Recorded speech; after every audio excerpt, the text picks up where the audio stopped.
Cooking with Kaveri ಲಾಗ್ಸ್ಗೆ ಸ್ವಾಗತ. ಇವತ್ತು ಸಬ್ಬಸಿಗೆ ಇಟ್ಟು ಹೆಸರು ಕಾಳು ಪಲ್ಯ ಮಾಡೋಣ. ಸಬ್ಬಸಿಗೆ ಹೆಸರು ಕಾಳು ಪಲ್ಯ ಅದಕ್ಕೆ ಏನು ಬೇಕಪ್ಪ ಅಂದ್ರೆ ಹೆಸರು ಕಾಳು ಬೇಕು. ಅವನ್ನ ಮೊದಲ ತೊಳೆದು ಕುದಿಯೋಕೆ ಇಡಬೇಕು. ನೀರು ಕುದಿಸಿ ಹಾಕಬೇಕು. ಆಮೇಲೆ ಸಬ್ಬಸಿಗೆನ ತೊಳ್ಕೊಬೇಕು. ಒಂದು ಕಟ್ನ್ಯಾಗ ಅರ್ಧ ಉಪಯೋಗ ಮಾಡಿದ್ರೆ ನಾವು ಎಷ್ಟು ಪ್ರಮಾಣ ಮಾಡ್ತೀವಿ ನೋಡಿ ತೊಗೋಬೇಕು.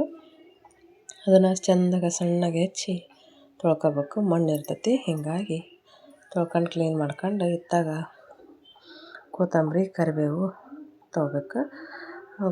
ಕುದಿಯೋಕ್ಕಾಗ್ತದೆ ನೋಡಿರಿ. ಒಂದು ಸ್ವಲ್ಪ ಇದಾಗೋ ಮಟ್ಟ ಮೆತ್ತಗಾಗೋ ಮಟ್ಟ ಕುದಿಸ್ಬೇಕು. ಇಲ್ಲೇನು ಮಾಡೀವಿ, ಸಬ್ಬಸಿಗೆ ಹೆಚ್ಚಿಟ್ಟು ತೊಳ್ಕೊಂಡಿರ್ತೀವಲ್ಲ ಅದನ್ನು ಜೀರಿಗೆ ಬೆಳ್ಳುಳ್ಳಿ, ಇದಕ್ಕೆ ಜಾಸ್ತಿ ಬೆಳ್ಳುಳ್ಳಿನ ಹಾಕ್ಬೇಕ್ರಿ. ಉಳ್ಳಾಗಡ್ಡಿ ಒಂದು ಸ್ವಲ್ಪ ಹಾಕಿರಿ, ಯಾಕಂದ್ರೆ ಸೊಪ್ಪಿನ ಪಲ್ಯಕ್ಕೆ ಆಲ್ಮೋಸ್ಟ್ ಆಲ್ ಇದನ್ನು ಬೆಳ್ಳುಳ್ಳಿ ಹಾಕ್ತಾರೆ ನೋಡಿರಿ. ಇಲ್ಲಿ ಎಣ್ಣೆ ಕಾಯಕ್ಕಿಟ್ಟು ಸಾಸಿವೆ ಹಾಕೀನಿ.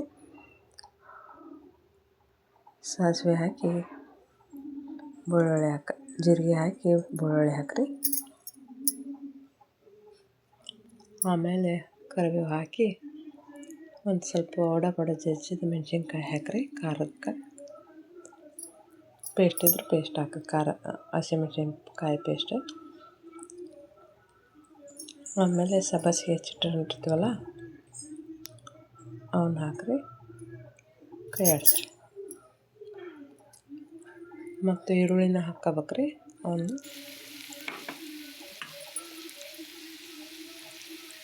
ಒಂದು ಸ್ಪೂನ್ ಅರಿಶಿಣ ಪುಡಿ, ಒಂದು ಸ್ಪೂನ್ ಮಸಾಲೆ ಪುಡಿ ಹಾಕಿ ಕೈ ಆಡಿಸ್ರಿ.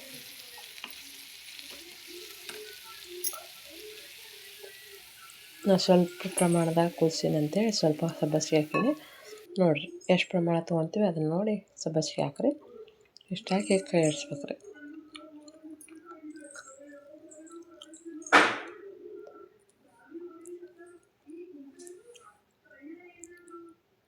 ನಂತರ ಕೊತ್ತಂಬರಿ ಹಾಕ್ಬೇಕ್ರಿ ಮತ್ತು ಉಪ್ಪು ಹಾಕ್ಬೇಕು. ಅದಕ್ಕೆ ಎಷ್ಟು ರುಚಿ ಬೇಕಷ್ಟು ಹಾಕಿ ಕೈ ಆಡಿಸ್ಬಿಟ್ರೆ ನೋಡಿರಿ ರುಚಿಯಾದ ಸಬ್ಬಸಿಗೆ ಸೊಪ್ಪು